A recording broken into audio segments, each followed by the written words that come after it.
pa sila sa akin. Puro na lang ganun yung mga ulam na nalitulad sa akin.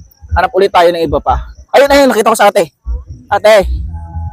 Ay, ang ganda mo sa camera ko, te. Anong pangalan mo, te? Cheryl po. Okay lang ba? Disturbo kita. Okay lang. Sa ate Cheryl. Ilan taon na sa ate Cheryl? Age is just a number. Okay.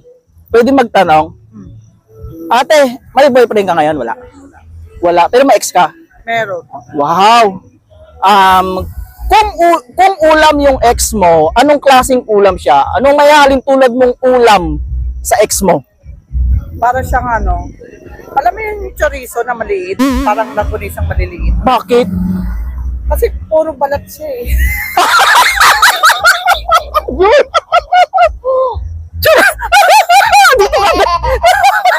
Puro balat lang. Duty free? Chorizo. Naka sa loob ng babae. Tapos puro balat pala. Puro balat lang. Ganun.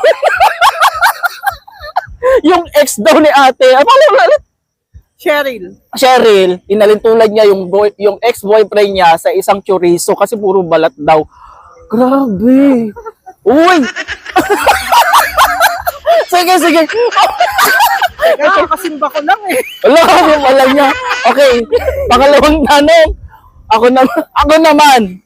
Kung ulam ako, ate Cheryl, anong klaseng ulam ako? Teka lang. Para kang isang talong na inihaw. Talong na Ano inis. pag iniwanan? Yung nakalimutan kang balikan.